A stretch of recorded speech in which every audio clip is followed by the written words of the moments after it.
We made it over the hump. It's Bum Slide Thursday. Oh, you got your leg up. Even though you're still under the weather, Lou, you're a good sport. I'm not going to lift my leg because I haven't been to the bathroom yet. Please don't then. I'm afraid. It's good you're wearing brown. I'm afraid of what might happen.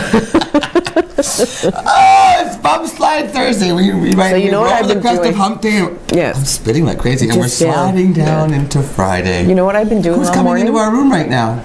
What I've been doing all Turning off morning yeah. is, because of this man, is whenever I start coughing, because he tells me you have to cough into the sleeve of your crook of your elbow, I do that. So now I have a spray alcohol thing, and I spray. I stink like you can't believe right now. Well, I'm used to that. Actually, it smells like sweet pea. It's scented. Not Is your urine. pea sweet? Not urine. Not No, urine. your peas, your green peas. My love green I never liked peas. Do you like them now? Yes. Do you? You know why? I don't. Do you know why? Texture. Yes. Do you like corn on the cob? I love corn on the Do you cob. eat like frozen corn? Yes. Here's what's happening, Luann. I'm going to tell you this. All You're right. going to appreciate this. All right. I'm waiting. I never liked peas because God bless my. No, I was going to say God rest her. God bless my mother, but she didn't cook stuff well. All that she cooked stuff too well, as a matter of fact. My mother was the same. Roast beef ended up like that big. Yeah. So I had never really experienced a fresh pea. I'd experienced frozen peas that had been boiled. You got frozen. I got canned. Frozen was expensive. Horrible. Aren't they? So listen, you go do me a favor and try this. Go to the grocery store and you can actually get little, not frozen, there's usually bags of them, and they're green peas. Okay? And they're fresh. They're not frozen. And they're firm. You can Where do you buy them? I mean, like where in the store? In the vegetable section. I have never seen that. Fresh green peas, and you can eat them raw. Luann, raw green peas, crunch in your mouth, and they're sweet. Oh, they're... Crunching in your mouth? Oh, stop. Here we go. Okay, but then you can take them, and all you do is you just steam them for a little bit, so they're still crispy. Don't boil them. Don't. They get that pretty green color. Oh, they get so bright. So that's when I just keep boiling them so they Just go steam them, gray, or like, and then I know they're ready. No, and then add a little bit of butter, or maybe a little bit of butter, and with seasoning, whatever. Oh no, you'll like them. They'll explode in your mouth just like kernel corn. Oh. And it's sweetened. That's how I like my peas. I'm so glad to know that. The next time I cook for you, never, I will try and remember The way that. we get off track. All you have to say is sweet peas, and you're not even talking about peas. Jim loves frozen peas. Can't stand canned peas. So I like canned. Whenever I vegetables are remember, I ridiculous. put on. He always comes grocery shopping with me because he's a saint. I always put frozen peas or corn because he likes the frozen stuff. So the other day we hadn't had frozen peas for a long time. He's eating them and I don't eat them, and he goes, oh, I feel so rich, I'm eating frozen peas. I'm like, oh, you poor soul, I'm not taking very good care of him. Take care of him at all. So guy. now we were talking about the fact that you've been struggling with this cold now for a while, and it doesn't seem to be getting much better. And so, anyway, we're talking about different cold remedies we've heard about now. And I have a friend, Debbie, from Algoma Public Health, who always swore you slather the bottoms of your feet with Vicks and you put on a pair of socks, and that's going to clear up your chest congestion. She swears by it. And to be honest, I never did try it, but it does make sense because you think about it, right? When you talk reflexology, and especially like Chinese medicine, there's a lot of stuff in the feet. There's nerve endings and stuff in there. So you can imagine that if there's mentholatum and heat coming through there, then it's going to do stuff in your body. And then put your socks on and just go to bed. Yeah, onions in your socks. I've heard that too. Slice onions and put them in your socks. There is no medical evidence that says that helps with a cold. Sorry. French Canadians use mustard plasters, they call them. Well, that does make sense because of the heat in the mustard. On your chest, though. On your chest. My grandmother's family did that as well. Mustard plaster on your chest. Reek like a... Oof, man. My mother used to have to... What's that stuff? Cod liver oil. Oh, me too. Then you'd be in school, then like hours later, and you burp, and it's like a fish falls out of your mouth.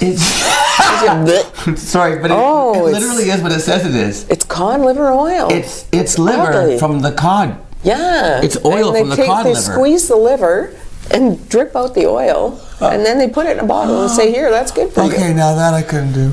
Oh, it It's was making me go horrible. like, I oh. remember the four of us standing in line at the door, all bundled up. You know when the scarf Lining goes up for here your and then cod liver oil? Yeah, and my mom would just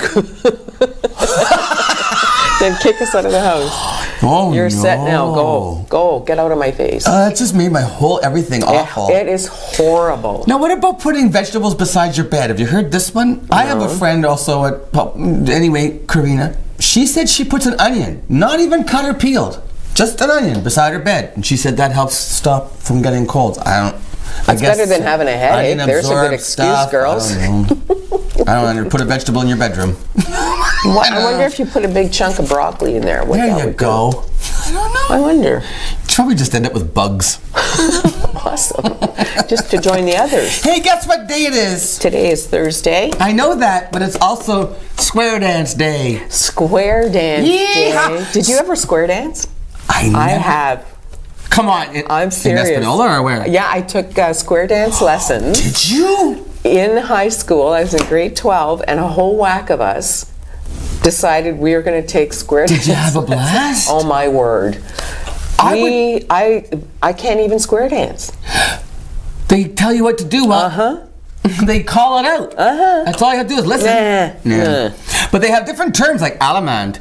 Alamand to left and alamand to left. Yes, what does that I'm not going to mean? finish that song. What? Alamand. Alamand. It's a German. Never knew it. I knew that they said alamand left, alamand right, but apparently it is a German dance that comes based in the Renaissance and Baroque dance. You know what? In French, Allemande. Germany is Allemagne. See, it's all coming together now. It's the final piece of the puzzle. So square dancing, I guess there's some German elements to square dancing. They must have brought it over with them. I suppose. I like the Think outfits. about it. You know what? I think you would look really awesome in one of those little frilly skirts with the long knee highs. There's no doubt. Yeah, That I right? look awesome And a in cowboy that. hat on. And a cowboy hat. And a cowboy hat. I have a pink one with sequins. It Really? makes sense. Think about it. The Germans, where do they settle? They raise cattle in the Midwest. And they had barns and square dances. So it was German dancing, but to American music. You see what I'm saying? See? See where I'm going with this? Yeah. Do-si-do, promenade, swing your partner. And you know, there's my favorite square dancer of all. love Bugs this. Bunny. Look at this. Yeah, they're... And then here's they some just- great promenade. Look at Bugs on the side there. And remember what he made them do? He made them do things to their partners that, like, throw your partner out the door, and throw through the window on the floor. yeah. Some of the terms are like roll away to a half sachet, pass, then separate and go home, weave the ring and box the gnat. Look, Bugs. He dressed up so many. Now what's he gonna do? Now he's just dancing. Oh, now he's gonna win. Oh, now he's just giving her. Bugs Oh Bunny. my gosh! So I think happy it's square hilarious. dance day, everybody! Grab a partner, swing them around, put them in the toilet, flush them down. But just don't even tell him what you're doing. Just grab him and start square You dancing talk with about them. putting me in a frilly skirt. Yeah. I don't mind wearing a frilly skirt. I have no issues with how I look or what people think of me. You know who has an issue? Who? And he doesn't like the fact that he has an issue? Shawn Mendes. Oh. Shawn Mendes says in an interview recently that he has felt pressure to prove that he's not gay because there are a lot of rumors out there that Shawn Mendes is gay. Mostly because a lot of gay guys wish that Shawn Mendes was gay. But I've actually, you know what? It's a shame, and I'm not sure this is polite. To say the least, but most interviewers, he has said, have asked him during an interview, are you gay? Yeah. Why does it matter? Well, that's the thing. It's He none of says your bottom line business. is it shouldn't matter, and he said he hates it about himself that he feels the need to say that he's not gay. Because ultimately he said it's about the music, it doesn't matter, Right. and nothing else matters. He feels pressure. That's terrible. But he said there was a storyline, some female star put sparkly eyeshadow on him one time, and they took a picture of him, and she said, "Is it okay if I post it?" And he went, "Okay." And then he said in the middle of the night, he sat up having a panic attack, thinking, should I tell her to take that off? Oh, what have I done? What have I done? That's terrible. And he said it's awful that he has this concern. But let's flip this around. Would I be terribly concerned if someone thought that I was straight? No. But you wouldn't get asked either. See where the homophobia is? What? But you wouldn't get asked either in I an might get interview. asked. Somebody might say, "Are you straight?" And I'd say, But I'm "No." saying, generally speaking, if you watch any of those Hollywood shows or if you read anything online about, interviews, there is never, ever the question, are you a heterosexual? No. Ever. No. So But the homophobia part of us all makes him want to say, just say no. If somebody asks you if you're gay, no, I'm not. Don't have to prove it. Well, but I guess, I don't know, the rumors bother him, but only because he has that stuff. But and because we've told him, exactly, we've told him that he needs to justify whether or not he's a homosexual and what I liked in the interview was that he acknowledged, I hate that part of myself that makes me feel like I have to prove that it shouldn't matter. Because he's young, right? We're old farts, and for him to say that, he's got to feel really badly, because nowadays it's not cool to be homophobic. You know what I mean? So that's got to be a lot of pressure for him. This is a good conversation to have, because it is mental health addictions, and it's Addictions Week, and a lot of addictions and mental health issues come from people who have struggled with their either gender or sexuality. So anyway, and speaking of that, later on in the show, from Soon Area Hospital, we have a couple of guests coming in to talk about the services they provide at Soon Area Hospital for mental health, because Canadian Mental Health Association and Soon Area Hospital are participating in the Grab Hold Fashion Gala, which is on Friday night at the Machine Shop, and it's a fundraiser for Canadian Mental Health Association. MC'd by you. I'm the MC. So Soon Area Hospital is here today, and we also have a really cool interview I did with our friend Valerie Yukmanovich, that's a good name, about Possibility Housing. It's I don't even know if you know about this. It's in Deborah. I don't know about Wait until you see the interview. It's very cool what's going on. Sounds interesting. And Luann, you have the news. I have the news, so please stay with us. It's Mornings with Luann and Tim. We'll be back right after this.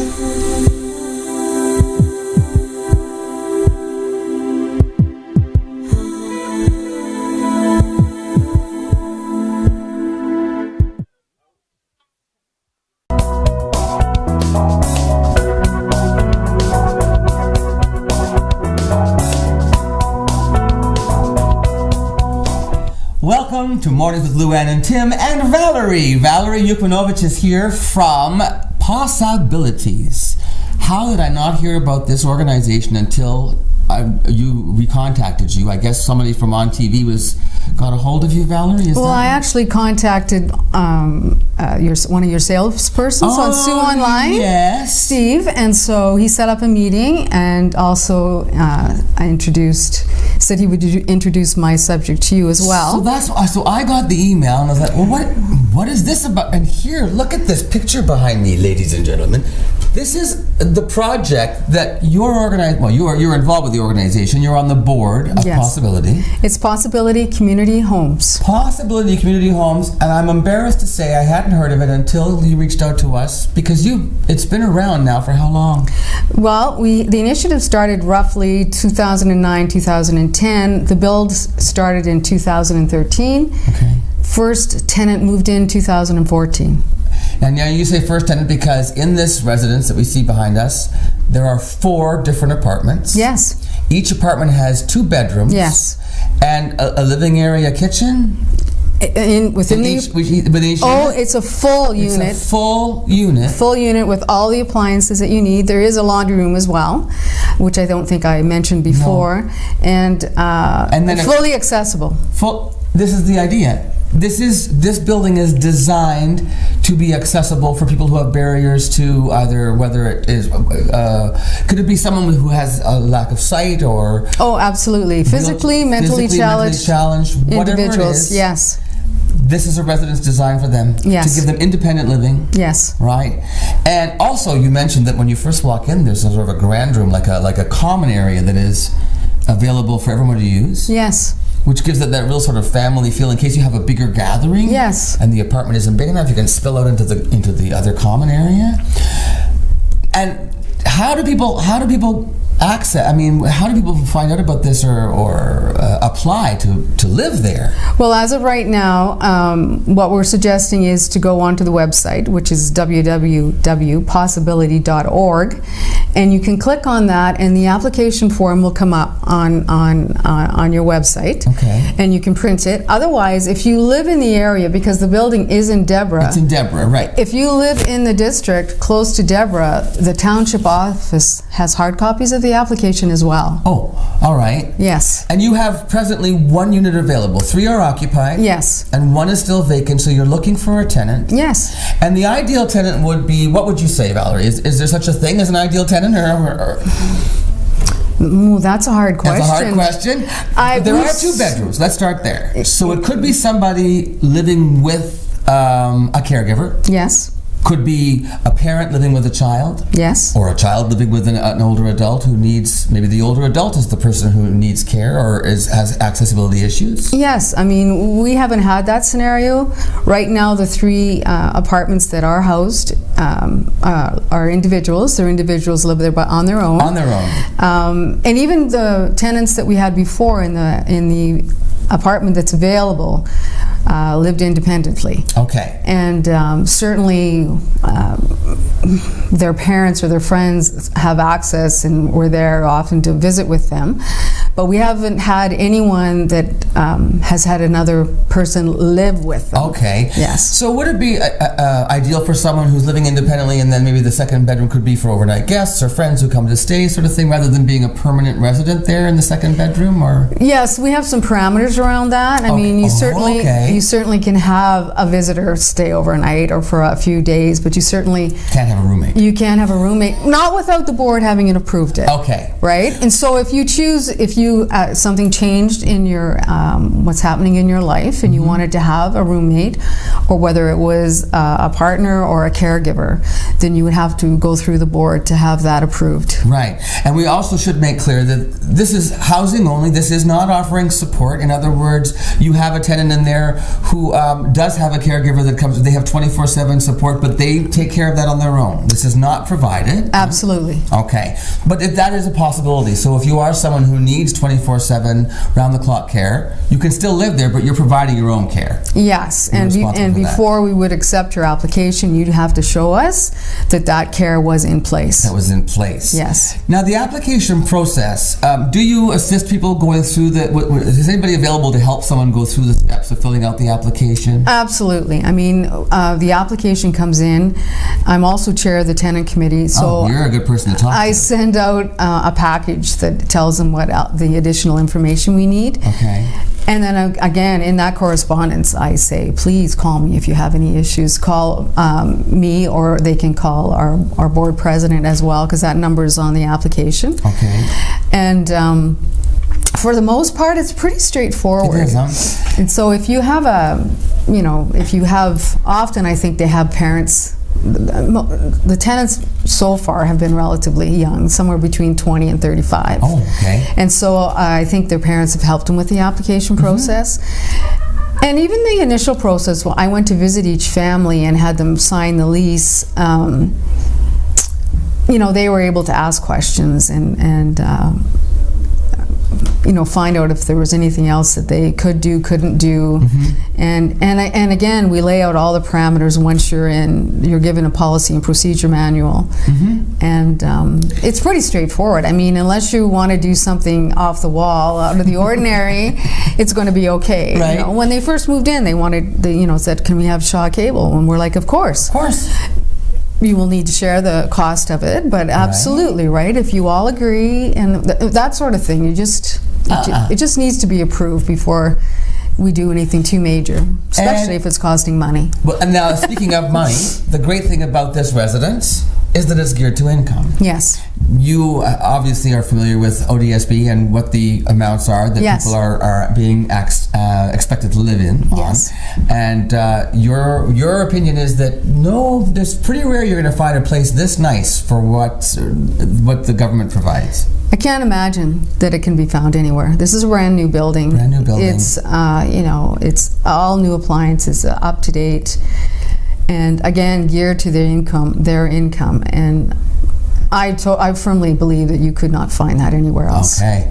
Now, and living in Deborah, though, whoever moves out there is going to have to realize that when it comes to things like groceries or getting around, that there are going to be some issues. If they don't have a vehicle, then they're going to have to rely on someone probably to help them get around. Yes. Because it is Deborah. Yes. But that's, for what you're getting, and it's a beautiful area. Yes, it is. And everything is taken care of for you.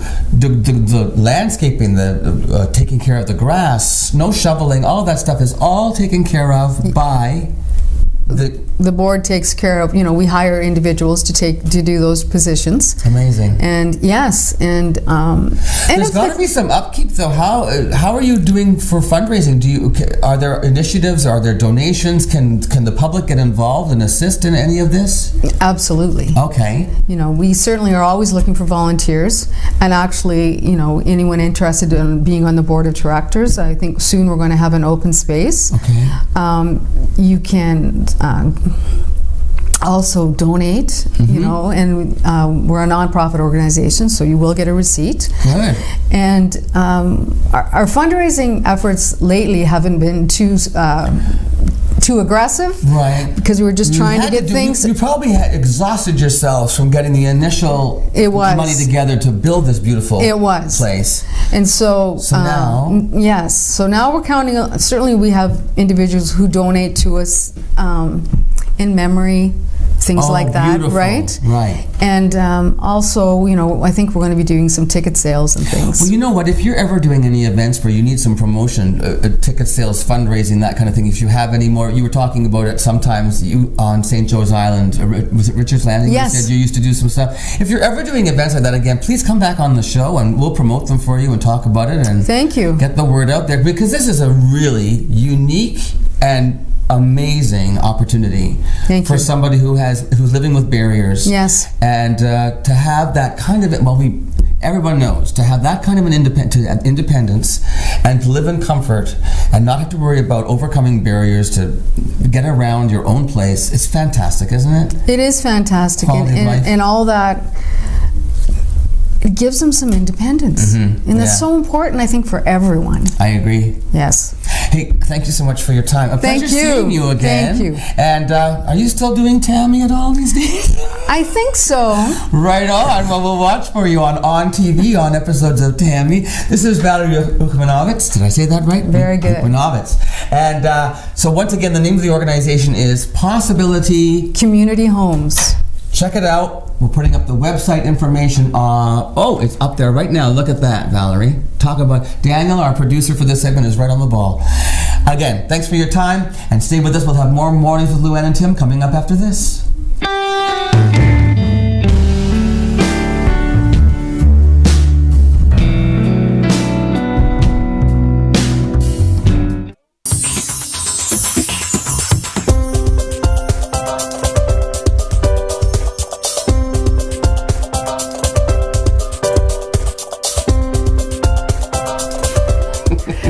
Good morning once again, and welcome back to Mornings with Luann and Tim. It's Thursday. I hope you're having an awesome one so far. Friday. Yes. You know somebody or something named Knickers.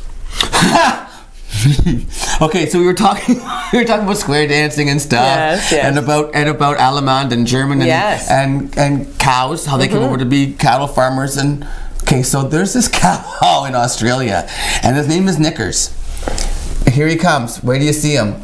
Look at the size of him. That's not Photoshop. Those are full-grown cows, and then that's Knickers. Knickers is a 7-year-old steer. They believe he's the biggest in Australia. He stands more than 2 meters tall. He's over 6 feet high to his shoulders. He weighs more than a car. He weighs twice what most cows weigh. The good news for Knickers is his owner has said, the guy that got him said, we're not going to send him to slaughter. Knickers will live in retirement happily ever after, because he won't fit through any of the stuff for the slaughterhouse. They can't. He doesn't have to die. Knickers gets to live. I think he has a thyroid problem. Well, I was researching Knickers. When I was researching Knickers, I learned some stuff, and you learned some stuff too. Because in the article they kept referring to Knickers as a cow and calling it him, and I was like, cows aren't hymns. Huh? So you really can't call a cow a him. A cow is a female. Mm-hmm. A cow is a female bovine who's had a baby. If you're a female bovine and you haven't had a baby yet, you're a heifer. You only become a cow after you've had a calf. What if you're an old maid cow? Then you're a heifer forever. I'm a forever heifer. I'm a forever heifer. Forever heifer. And if you are a male, you are either a bull, a steer, or even an oxen. See, I thought oxen was a whole other breed. I thought that was a whole I think oxen is another breed. Maybe my research isn't the best, but it was quick. Anyway. You know what? No. Speaking of cows, Conan O'Brien. I don't know. This guy is so funny. He went on a trip to Japan. Conan O'Brien went to Japan. And he rented a family. He said he wanted an upgrade. So, but seriously, can you do that? That's a thing in Japan. No. You can rent a family. What would you? And some of the conditions are that you can rent a daughter and a son. If you're male, you can rent a wife. There's no homosexual rentals yet. And the rules are that you can hold hands and you can hug, no kissing. So Conan said, just like my current marriage. Is that him with his rented family? That's him. What? Like, isn't that hilarious? And you know what? So he puts a video up, so and they're sightseeing, they're buying souvenirs. Well, they come in. I mean, are they bilingual? Do you think? Do you think the Japanese family speaks English, or are you just stuck with people you can't even communicate with? If it's an upgrade, they must speak English. That'd right? come in handy then for tourism, because they could translate for you, and you wouldn't have to learn how to say where's the bathroom. I wonder if you could trade one in. What do you mean right? trade one in? Well, you don't like the daughter. Switch. Yeah, I don't like her. You could trade. That, right? I like that in real life. You know what? If I could do that in real life, I'd be a parent. No, you wouldn't. It's a parent? What? No. If I could trade out my kids for a dog. This one turned out ugly. I want a different one. Imagine though. Yeah. This one's not smart enough to be my child. Only Conan though. Conan, rent a family. And Japanese people are like, it's a thing. There are agencies where you can phone them up and say, yeah, but you can only I need hold a family. Hands and kiss? No. So you know what then? If you can only hold hands and kiss, what's the big deal about allowing a gay family in? I mean, you know what I'm saying? Well, sure. Okay. Yeah, they're not that far yet. I know. Or, you could bring like a big blow-up doll with you. Carry that doll around with you, right? Not the same? No? Anatomically correct? You're going to go through the streets of Japan with a blow-up sex doll? Conan O'Brien is 8 feet tall, red hair, and he's walking around with a Japanese family. I think he's sticking out by himself. You got a good point, Luann. We'll be back with the news when she gets a little more serious right after this. Don't go anywhere. Lots more to come on Mornings with Luann and Tim.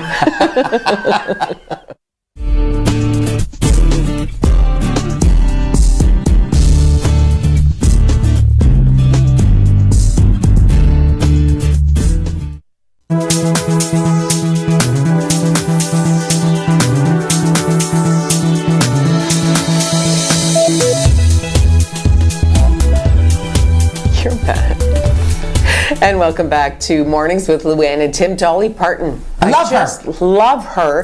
I saw her here. She had the best line. She said, "Do you know how expensive it is to look this cheap?" I love that. You said, "I love her." You were like this. She has the best. I only used one You said hand. she has the best line. line. Yeah, anyway, Dolly Parton, Jennifer Aniston. Now imagine. Okay, just picture that for 1 second. Right? Yeah. What the heck could they be doing working together? Well, Jennifer Aniston is starring in a movie called Dumplin', and it's about a mother, Jennifer Aniston, who looks the way Jennifer Aniston does, and has a daughter who is heavier and wants to get into a pageant, a beauty pageant. Oh. And Dolly Parton is doing the music for Dumplin'. For the movie Dumplin'. So that's how they're going to work it out together. She was talking about it last night. She's such a doll. If I were somebody who had weight issues, I don't think I'd want to be called Dumpling. Right? Because when you think of a dumpling, you think of like a dumpling. And then your mother is Jennifer Aniston. I mean, come on. Seriously? If you're like, my ankle is bigger than, well... You know why Dolly Parton has her like 52-inch bust and a 24-inch waist? Do you know why her waist is so small? Why? Nothing grows in the shade. Okay. Ba-dum-boom. Hey. Speaking of smart dress. Speaking of dresses. Dolly Parton sizes, okay. That was what I was trying to segue. You keep saying. Well, she's 52-inch. God bless her. You know Schweppes, they make ginger ale and soda pops and soft drinks and stuff. So Schweppes is running a campaign, and it's basically about trying to educate people about what women go through as far as inappropriate touching, sexual assault, all that kind of stuff. In light of the Me Too. Absolutely. Absolutely. So there was in Brazil, There was a designer from ONNtv Advertising Company. They hired somebody to design this dress. It's called the Smart Dress. The dress, yes. So anyway, there it is. 3 different ladies wore this smart dress to parties in Brazil, okay? The dress is designed with touch-sensitive, heat-sensitive sensors all through the entire dress. So every time you're touched by somebody, it can measure the intensity of the touch, how long they touch, how hard they touch, all that kind of stuff, right? Ew. So this was to see how women are touched over a course of time at a party or in a bar kind of situation by men. And this is uninvited touching. They didn't talk about touching that wasn't, this is like uninvited touching. In a matter of under 4 hours, those 3 women were touched 157 times by men without invitation. Gosh. Somebody sitting, they can watch it in the other room, and the dress lights up, and the different colors and stuff, where they're touched, shoulder, buttocks, lower back, arm, and how hard they're touched, whether they're squeezed, whether they're groped, whether they're brushed, 157 times. Oh my gosh. There's video that accompanies this study, and you can find this, just Google it, Smart Dress, Ogilvy, Schweppes, whatever. The video is terrifying because you see these women sitting and men coming up, putting their arms around them, and the women actually saying, "You don't need to touch me to talk to me," and they don't stop. Women saying, "No, please don't touch me. We can dance. Don't touch me," and the guy still touches them. Also interviewed a gentleman going into the party, into the bar before, and they're asking about what do you think about women and right now with sexual assaults and Me Too. They're sucks. They're babies. They're complaining. They're whining. They're over exaggerating. Afterward, they showed the men the videos. This is in Brazil. And the guys were like, "Oh my gosh, we had no idea how bad this was." They don't even know what they're doing. Because their fathers and their grandfathers have taught them that behavior, right? And you know what? The dresses, it's not like even, like, because I'm a toucher. Like, if you notice, I do this to Tim all the time. But the dresses aren't even, like, they're short-sleeved, so it's not like you can say somebody bumped your arm. No. You know, that's a different kind of a touch, And obviously. This dress actually proved that these were not just touches. These were gropes, these were grabs, these were wrist holds, these were small at the back, this was shoulder, arms around. It identified every time they were touched in a house. Check it out. It's really cool, and it's called the Dress for Respect Project. Yeah. There you go, Brazil. Yeah. Now, so anyway, so much to talk about. Yes, when always. we come back, this is Addictions Awareness Week. And so my guests are from the Swan Area Hospital, and we're talking about some of the services that are available and some of the myths around addiction and treatment. And so this is going to be really a great segment and very dear to my heart. So stay with us on Mornings with Luann and Tim. We'll be back after this.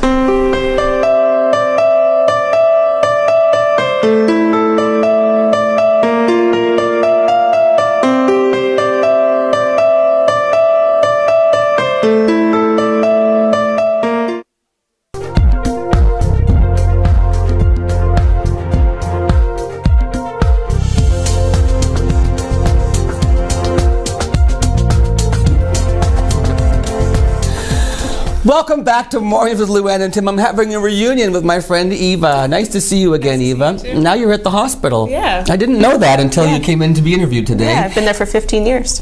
What, it's been that long? Mm-hmm. Gosh, we look good. Yeah, I know. And this is Shannon with an E. Hi, Shannon. Hi. Let's go over your titles. Eva, what is your title at Swan Area Hospital? Clinical Educator of Mental Health and Addictions. Excellent. And Shannon? And I'm an addiction counselor with community mental health and addiction services. All right, excellent. Now, ladies, we're talking, it's Addictions Week, Addictions Awareness Week, and we're talking about breaking down barriers and breaking down myths and getting rid of some stigma. Let's talk about some myths first about, we often hear people saying, oh, well, you know, there's lineups and wait lists and this and that for mental health and addictions issues in Sault Ste. Marie, and there's nowhere to go to get help. That's not true. We know it's not true. Things have improved a lot. Wait times are down. You can see counselors now. Tell me about what Swan Area Hospitals has available that opposes those myths that there's nothing available in Sault Ste. Marie for mental health and addictions. Go ahead. Well, within the hospital, we have many different services. So we have inpatient services for peds and adults. Pediatrics? Pediatrics, okay. Yes. And then we have services that can follow them intensely upon discharge, or which allows them to be followed closely in the community, making sure that their recovery is good in the community. We have services for seniors' mental health, early psychosis, community treatment orders. We have nurses. Community treatment orders. I don't know what that one means. So it's an intensive service where, let's say somebody's maybe not compliant with their medication and has been coming in and out of hospital or is at risk in the community.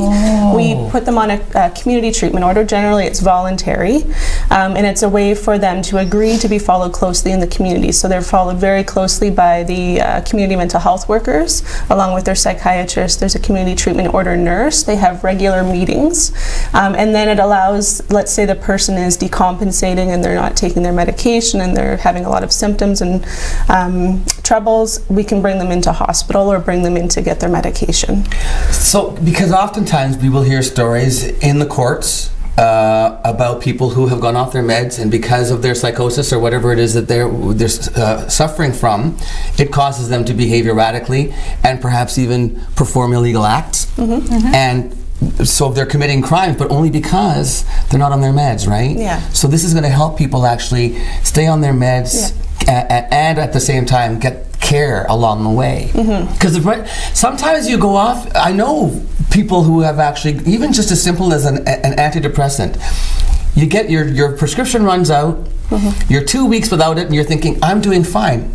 You know what, I'm okay, I don't need my medication anymore, I'm feeling really good, and then boom, before you know it, crash and burn, and you're in that black dark hole again and you can't get out, and it's because you haven't, there's a reason why we have to take these medications, right? Yeah. Okay, so I'm sorry to interrupt, but let's carry on about some other services then. And basically we have mental health nurses that go into the community to intensively monitor clients as well. We have the PUC team, which is for chronic mental health, such as schizophrenia, bipolar disorder. And PUC? What's that? Assertive Community Treatment Team. Okay. So many communities have it. So it comprises of a psychiatrist, registered nurses, social workers, occupational health workers, addictions workers. It's a full team that carries 60 patients who are our highest needs patients, and they work intensively to bring them their medication each day, make sure that they're working at rehabilitation, taking programming.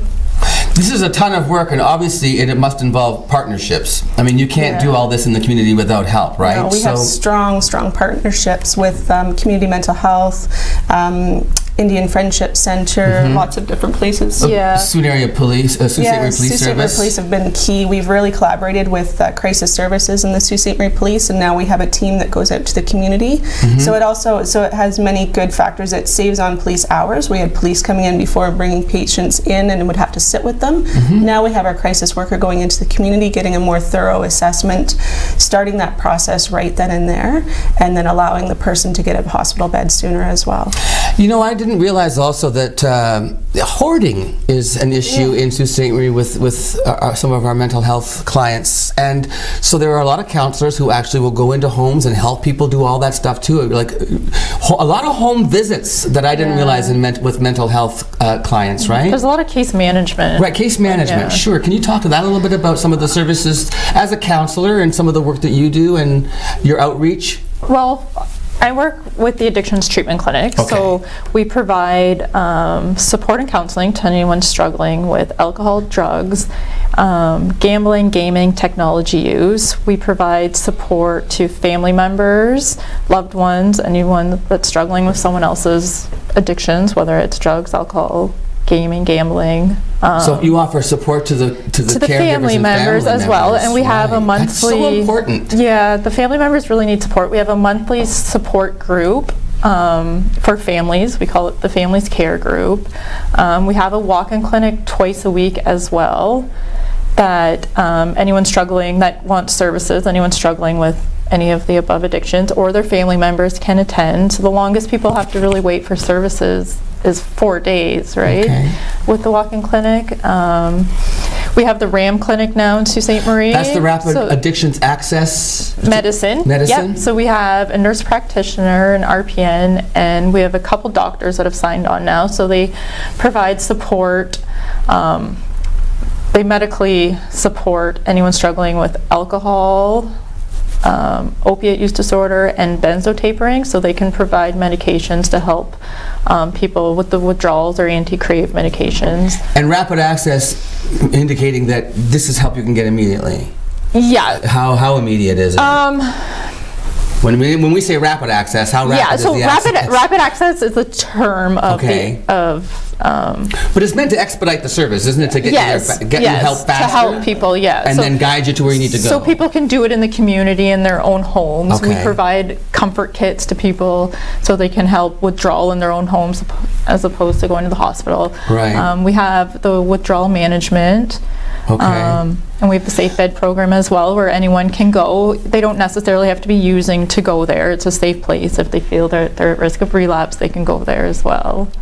Can we talk a little bit about withdrawal and about detox? Yes, so the hospital has been advocating for a new detox. I've been with the hospital for 10 years, and this has been way beyond my time. So they've been working closely with the Northeast LID and the Ministry of Health, trying to get a medical detox. Yeah. We don't actually have a facility that's a medical detox. We have basically a renovated house. Is that correct? Yes. Is it kind of it's an older house kind of thing, and it's shared by males and females. Yeah. Which I don't think is ideal for a detox situation, because if I were somebody, let's say I'm a vulnerable person and I'm being placed into a house where I don't feel safe because maybe there's other people who are detoxing at a different rate than I am, or they're more, their addiction is more severe than mine, whatever, right? Yeah, we see a lot Ideally, you would want to have the male and female, and I think that's one of the biggest pushes behind. Because when people come into detox, they have to go into an observation area to make sure that they're medically cleared to go in the rest of the house, where males and females have to share that room. Okay. So there's some areas where we still are working, and the hospital, Student Area Hospital, is working hard. They're with really the ministry. advocating. My manager is great for it. Let's talk about recovery. There's maybe a myth you can't recover from mental health or addiction. Yes. What do you think? Mental health and addictions, it's thought of on a continuum. People with mental health and addictions, they're able to live meaningful lives, they're able to have families, they're able to me. 13 years. Wow, congratulations. Yeah, 13 years of no crack cocaine use, and I know. So it's possible. It's basically maintenance. It's self-care. You learn the tools, you have the resources and supports in the community, you take advantage of it, and you have to live with your disease. Just like if I were a diabetic, I'd have to watch my intake. If I had any kind of another long-term illness, an ongoing illness, a chronic disease, you take care of it the same way, right? Accepting that that's what you have to do. And the supports are there. Yeah, there are a lot of supports. People just don't think there are, right? Our time is up. We gotta go, ladies. But now you can learn more easily. Student Area Hospital, you have information available. The website has information. And one of the great things that's going on this weekend is the Grab Hold Fashion Gala. It's on Friday night. It's in support of community mental health and the Canadian Mental Health Association. But it's all about education, awareness, and resources will be there. Student Area Hospital is going to be present with information there. So join us at the Grab Hold Fashion Gala, and for more information, reach out to Student Area Hospital Addictions Treatment. Thanks, ladies. Thank you. We'll be back to say goodbye with Luann right after this.